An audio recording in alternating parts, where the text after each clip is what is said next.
Hello people, ఈరోజు special Rayalaseema uggani bajji. First ఒక కడాయి తీసుకొని దానిలో 2-3 టేబుల్ స్పూన్ ఆయిల్ హీట్ చేయండి. 1/2 టేబుల్ స్పూన్ ఆవాలు, 1 టేబుల్ స్పూన్ జీరా, 1 టేబుల్ స్పూన్ ఉరుద్దాల్, 2 ఎండుమిర్చి, కొంచెం కరివేపాకేసి చిట్పటనే వరకు వేపండి. తర్వాత 2 మీడియం సైజ్ ఆనియన్స్ ట్రాన్స్లూషన్ కలర్ మారే వరకు ఫ్రై చేయండి. యాక్చువల్లీ ఈ కొలత ప్రకారం చేస్తే ఆల్మోస్ట్ 4 మెంబర్స్కి ఉగ్గాని బజ్జీ సరిపోతుంది అండి. తర్వాత ఈ ట్రాన్స్లూషన్ కలర్కి ఆనియన్స్ మారాక ఒక మీడియం సైజ్ టమాటో చిన్న కట్ చేసుకొని గుజ్జు అయ్యే వరకు ఫ్రై చేయండి. టమాటోస్ గుజ్జు అయ్యాక 1/2 టేబుల్ స్పూన్ పసుపు, టేస్ట్ అకార్డింగ్ సాల్ట్ యాడ్ చేసి మంచిగా మిక్స్ చేయండి. తర్వాత మీన్ వైల్ ఒక మిక్సీ జార్లో 8 to 10 పచ్చిమిర్చి, ఒక తెల్లగడ్డ, 2 టేబుల్ స్పూన్ జీరా యాడ్ చేసి కచ్చాబచ్చాగా మంచిగా మిక్సీ జార్లో వేయండి. తర్వాత ఆ మిక్చర్ని తిరువాతలో వేసి మంచిగా మిక్స్ చేయండి. పచ్చి వాసన పోయే వరకు, ఆయిల్ సపరేట్ అయ్యే వరకు మంచిగా ఫ్రై చేయండి. మిక్చర్ని యాడ్ చేశాక ఒక పెద్ద గిన్నెలో 2 cups ఆఫ్ పఫ్ రైస్ అంటే బొరుగులు తీసుకొని 3-4 times మంచిగా వాష్ చేయండి. సో దాట్ దానిలో ఉన్న మడ్ అంతా సపరేట్ అయిపోతుంది. నా సజెషన్ ఏమంటే పఫ్ రైస్ని నాట్ మోర్ దెన్ 3-4 minutes కంటే వాటర్లో పెట్టకండి. బికాస్ ముద్దగా ఒక స్ట్రైనర్ తీసుకొని వాటర్ అంతా స్ట్రెయిన్ అవుట్ చేసేసి మంచిగా ఒక స్ట్రైనర్లో వేసుకొని పెట్టుకోండి. ఈ స్ట్రెయిన్ అవుట్ చేసిన పఫ్ రైస్ని మన తిరువాతలో వేసి మంచిగా పొడి అయ్యేలాగా మిక్స్ చేయండి.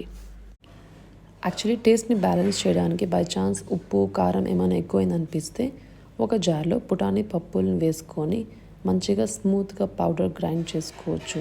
చేసుకున్నాక మన ఉగ్గాని పైన స్ప్రింకిల్ చేసి మంచిగా మిక్స్ చేయండి. టేస్ట్ కూడా మంచిగా ఎన్హాన్స్ అవుతుంది. తర్వాత కొత్తిమీరని తీసుకొని నీట్గా చాప్ చేసుకొని ఉగ్గాని పైన గార్నిష్ చేయండి. ఇప్పుడు మన ఉగ్గాని రెడీ అయిపోయింది. నెక్స్ట్ మనం మిర్చి బజ్జీ తయారు చేసుకోవాలి. బజ్జీని తయారు చేసుకోవడానికి ఫస్ట్ 1.5 cup శనగపిండి యాడ్ చేసుకున్నాక ఒక చిటికెడు బేకింగ్ సోడా, కొంచెం పసుపు, టేస్ట్ అకార్డింగ్ సాల్ట్ యాడ్ చేసుకొని ఫస్ట్ మంచిగా మిక్స్ చేసుకోండి. తర్వాత కొంచెం వాటర్ యాడ్ చేసుకుంటూ ఏం లెమ్స్ ఫామ్ అవ్వకుండా give it a good mix. ఇప్పుడు మన బజ్జీ పిండి రెడీ అయింది. తర్వాత మనం మంచిగా వాష్ చేసుకున్న బజ్జీ మిరపకాయని తీసుకొని బజ్జీ మిర్చిని తీసుకొని కొంచెం కింద చివరి భాగంలో కట్ చేసేసి మధ్యలో స్లిట్ చేయండి. లోపల ఉన్న అన్ని గింజల్ని తీసేసి పక్కన పెట్టేయండి.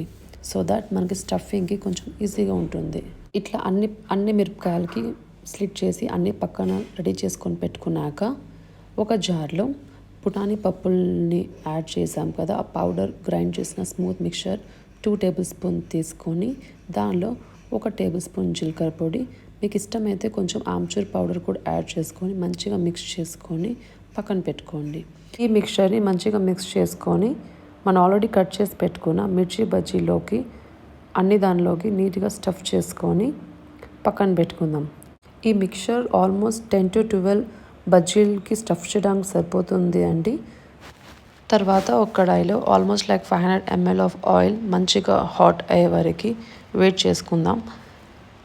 మంచిగా హీట్ అయినాక బజ్జీని పిండిలో ముంచి నూనెలో వేద్దాము 1 by 1. ఇట్స్ బెటర్ మనము ఆయిల్ని మీడియం ఫ్లేమ్లోనే బజ్జీని ఫ్రై చేస్తే, బికాస్ లోపల ఉన్న మిర్చి మంచిగా కుక్ అయి సాఫ్ట్ అవుతుంది. ఆరల్స్ కొంచెం కచ్చాగా టేస్ట్ వస్తుంది. ఇట్స్ బెటర్ మనం మీడియం ఫ్లేమ్లోనే కుక్ చేసుకుంటూ వన్స్ బజ్జీలు గోల్డెన్ కలర్ టర్న్ అయినాక మెల్లగా జాగ్రత్తగా బజ్జీని బయట టిష్యూ పేపర్ పైన తీసేసుకోండి. సో మన ఉగ్గాని బజ్జీ ఇప్పుడు రెడీ అయిపోయింది. Hope you like this video. Thank you.